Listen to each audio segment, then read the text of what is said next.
కూటమి ప్రభుత్వం అధికారంలోకి వచ్చి దాదాపుగా 73 రోజులు కావస్తుంది. జగన్మోహన్ రెడ్డి చేతిలో డెమాలిష్ అయినటువంటి ఆంధ్రప్రదేశ్ను మళ్ళీ రీబిల్డ్ చేయాల్సినటువంటి అవసరం ఉందని చెప్పేసి పవన్ కళ్యాణ్ గారు కావచ్చు, నారా చంద్రబాబు నాయుడు కావచ్చు చెప్పారు.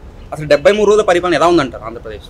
మీరు 73 రోజుల పరిపాలన అంటున్నారు. ఈ 73 రోజుల పరిపాలనలో మీరు అన్నట్టు ఒక రీబిల్డ్ దిశగా ఆంధ్రప్రదేశ్ అనేది వెళ్తూ ఉంది. ఏ విధంగా అంటే మనం చూస్తే ఒకప్పుడు విధ్వంసమే 5 ఏళ్ళు.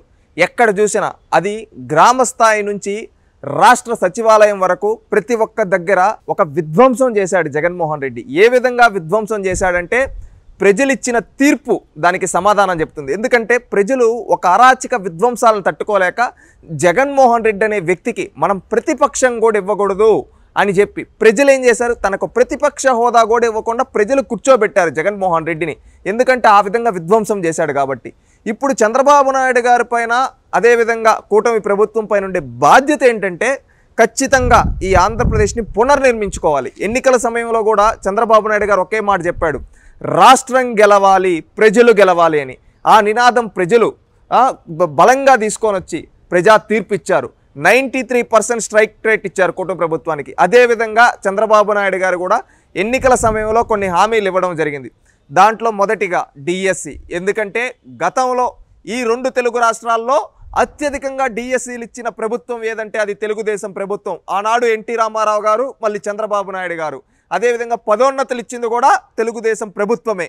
ఈరోజు ఏమైందంటే జగన్మోహన్ రెడ్డి 5 ఏళ్ల పరిపాలనలో ఒక్క డిఎస్సీ కూడా ఇవ్వకుండా నాంచాడు. దానివల్ల ఎంతోమంది నిరుద్యోగులు రోడ్డున పడ్డారు. వాళ్ళందరికీ ఒక హామీ ఇచ్చాడు, నేను వచ్చిన వెంటనే తొలి సంతకం మెగా డిఎస్సీ పైన పెడతా, ప్రతి ఒక్కరికి ఉద్యోగాలు ఇస్తా అని. అదే నినాదంతో అధికారంలోకి వచ్చిన వెంటనే మెగా డిఎస్సీ 16,000 పోస్టులతో భర్తీ చేయడానికి నోటిఫికేషన్ ఇవ్వడం జరిగింది. 5 ఏళ్ల తర్వాత అది ఇచ్చిన మాట నిలబెట్టుకున్నారు. అదేవిధంగా ల్యాండ్ టైటిలింగ్ యాక్ట్.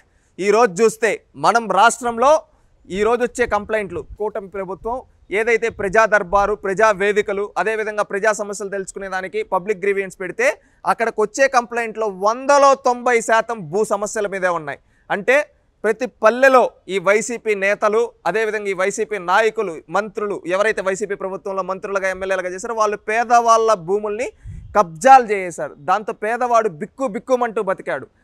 లాస్ట్లో ఏం చేశారు వీళ్ళు తెలివిగా, ల్యాండ్ టైటిలింగ్ యాక్ట్ తీసుకొని వచ్చి అవన్నీ వీళ్ళ పేరు పైన తీసుకున్నారు. కానీ దేవుడు అనేవాడు బుద్ధి చెప్పాడు జగన్మోహన్ రెడ్డికి.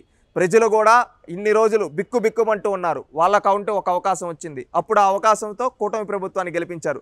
చంద్రబాబు నాయుడు గారు అధికారంలోకి రావడం, ల్యాండ్ టైటిలింగ్ యాక్ట్ రద్దు చేయడం జరిగింది. అదేవిధంగా ఈ సమస్యలను తీర్చడానికి ఒక స్పెషల్ షెల్ని పెట్టి సిసోడియా గారి నాయకత్వంలో ఈ విధంగా చూడడం జరిగింది. అంటే వీళ్ళు ఏ విధంగా పేదవాళ్ళ భూముల్ని ఈ భూ బకాసురులు వైసీపీ నాయకులు దోచేసారి చూస్తున్నాం. వాళ్ళందరికీ న్యాయం చేయడానికి ఇప్పుడు సభలు కూడా పెట్టడం జరుగుతుంది. నెల రోజులు ప్రత్యేకంగా దీనిపైన రెవెన్యూ పైన లాంటి సమస్యలు తీర్చడానికే పెట్టడం జరిగింది. ఇక్కడ ప్రజలకు ఒక భరోసా ఇవ్వడం జరిగింది. ఈ ప్రభుత్వం మనకు న్యాయం చేస్తుంది, ఈ ప్రభుత్వం మనకు మేలు చేస్తుందని ప్రజలు నమ్ముతూ ఉన్నారు. అదేవిధంగా పెన్షన్ జగన్మోహన్ రెడ్డి అంటాడు ఒకేసారి ఇవ్వాలి క్రెడిబిలిటీ అని. ఒకప్పుడు 2019 ఎన్నికలకు ముందు ఏమన్నాడు, 3,000 పెన్షన్ అని చెప్పి ఊరూరు డామ్ అన్నాడు. ఆ తర్వాత అధికారంలోకి వచ్చిన తర్వాత తొలి రోజే మాట తప్పాడు, మడమ తిప్పాడు, 250.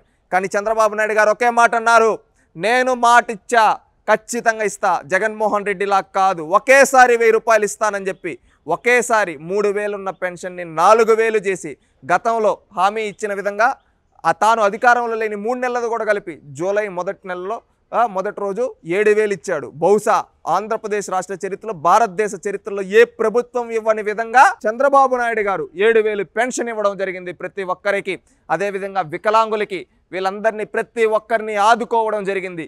ఈరోజు ప్రతి ఒక్కరూ ఆనందంగా పెన్షన్ తీసుకుంటున్నారు. చంద్రబాబు నాయుడు గారు ఒకేసారి పెంచి ఇవ్వడంతో అది పల్లెల్లో ఉండే వృద్ధులకి అది ఒక భరోసాగా వాళ్ళ కుటుంబాన్ని నడిపించుకునేదానికి, వాళ్ళ ఇంట్లో వాళ్ళ కొడుకులపైన మనవళ్ళపైన ఆధారపడేది లేకుండా వాళ్ళే సొంతంగా నిలబడి చేసుకునే విధంగా ఈరోజు ఉంది. నిజంగా ఇది ఒక మంచి పరిణామంగా చెప్పొచ్చు. ఎందుకంటే చంద్రబాబు నాయుడు గారు కూడా కేంద్రం నుంచి నిధులు తీసుకొని వచ్చారు, పోలవరానికి నిధులు తీసుకొని వచ్చారు, వెనకబడిన జిల్లాలకి రాయలసీమ, అదేవిధంగా ఉత్తరాంధ్ర, ప్రకాశం జిల్లాకి నిధులు తీసుకొని రావడం జరిగింది, పోలవరంకి నిధులు తీసుకొని రావడం జరిగింది, రైల్వే స్పెషల్ రైల్వే జోన్స్కి కావచ్చు, రోడ్స్కి కావచ్చు, ఇన్ఫ్రాస్ట్రక్చర్ కావచ్చు, వీటన్నిటికీ నిధులు తీసుకొని రావడం జరిగింది. అదేవిధంగా అమరావతికి కూడా నిధులు తీసుకొని రావడం జరిగింది.